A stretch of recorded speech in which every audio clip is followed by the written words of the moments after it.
Em agosto de 2025, o mundo assistiu a mais um capítulo explosivo da geopolítica global.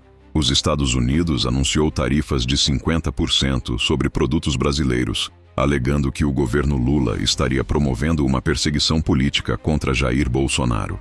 A decisão, tomada de forma unilateral e sem consulta ao Congresso, foi justificada como uma medida de proteção à democracia e aos aliados dos IPNEPRINIA na América Latina.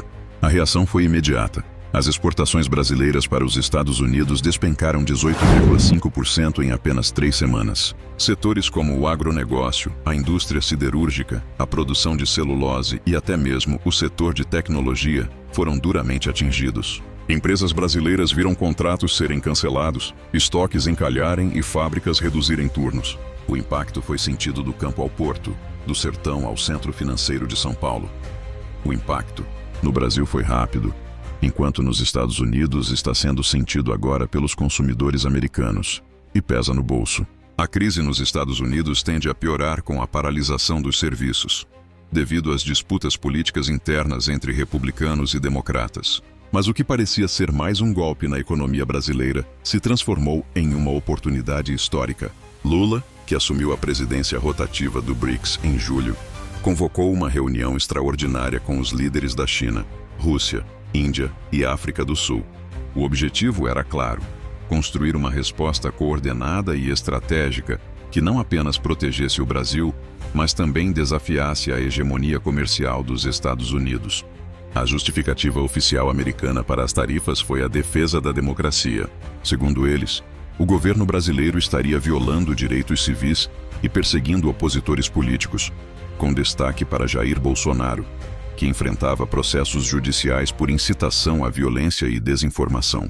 O Brasil foi acusado de usar o sistema judiciário como arma política e declarou que os Estados Unidos não podem compactuar com regimes que silenciam seus adversários. Irônico, não? Atualmente, até jornalistas estão sendo presos nos Estados Unidos por falar contra o governo. No entanto, analistas internacionais apontam que a medida teve motivações mais profundas.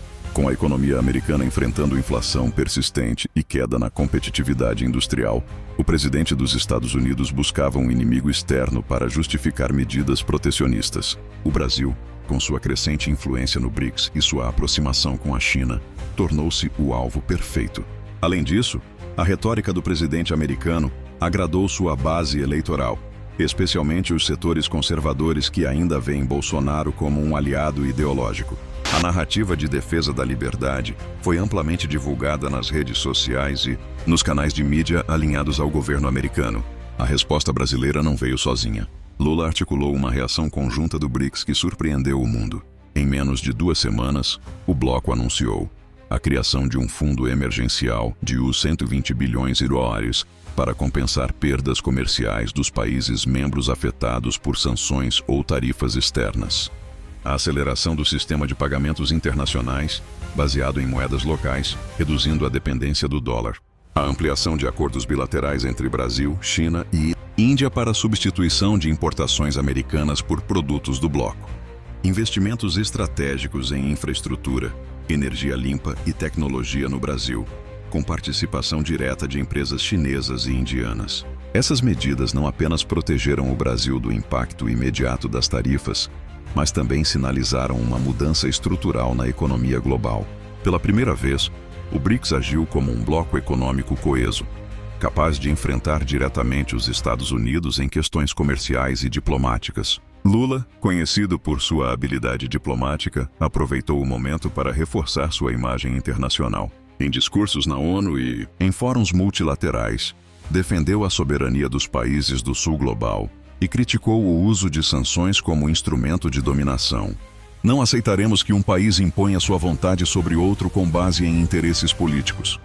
O Brasil é soberano, e o BRICS é a prova de que há alternativas ao modelo de dependência que nos foi imposto por décadas, declarou Lula em Nova Delhi durante a cúpula do BRICS. Sua postura firme, porém conciliadora, foi elogiada por líderes europeus e africanos, que também enfrentam pressões comerciais dos Estados Unidos. A imagem de Lula como líder de uma nova coalizão global ganhou força, e o Brasil passou a ser visto como um articulador de soluções multilaterais. Apesar da resposta internacional, os efeitos das tarifas ainda são sentidos dentro do Brasil.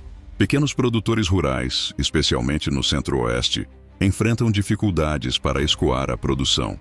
Indústrias exportadoras buscam novos mercados, mas enfrentam desafios logísticos e burocráticos. Por outro lado, o pacote de investimentos do BRICS trouxe alívio para setores estratégicos. A construção de novas ferrovias, financiadas por bancos chineses, promete reduzir custos de transporte.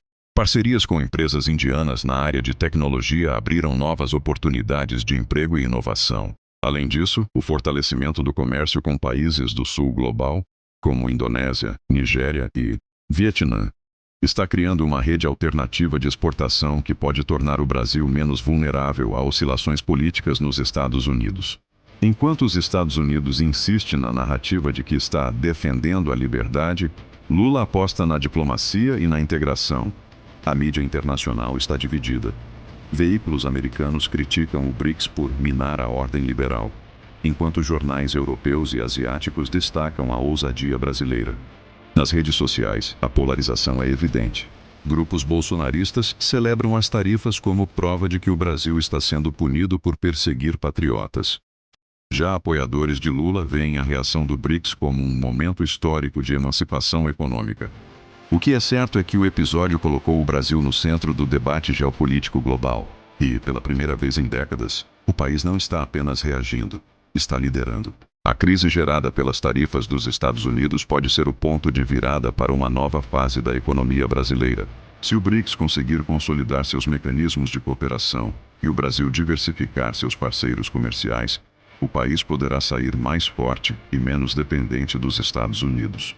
Por outro lado, o risco de escalada permanece, mas apareceu uma oportunidade inesperada para a imprensa, mas inteligentemente articulada pelo governo brasileiro através de Alckmin e os empresários da JBS. O encontro entre os dois presidentes na ONU, onde ambos sinalizaram que pode acontecer um acordo comercial para a retirada das tarifas, para desespero dos bolsonaristas e traidores da pátria. A tensão diplomática entre Brasília e Washington está no nível mais alto desde os anos 1980, o que pode ocasionar uma expansão do BRICS para mais países, devido à influência brasileira no bloco. A pergunta que fica é: o Brasil está pronto para romper com o modelo de dependência histórica e construir uma nova rota de desenvolvimento? A resposta pode estar nas mãos de Lula e na força do BRICS. Se você acredita que o Brasil precisa de soberania econômica e quer entender os bastidores do poder global, inscreva-se agora no Arquivo Mundial. Deixe seu comentário. Os Estados Unidos está protegendo a democracia ou atacando o Brasil? E se esse vídeo te trouxe uma nova perspectiva, não esqueça de deixar o gostei. Isso ajuda a espalhar a verdade que poucos têm coragem de contar.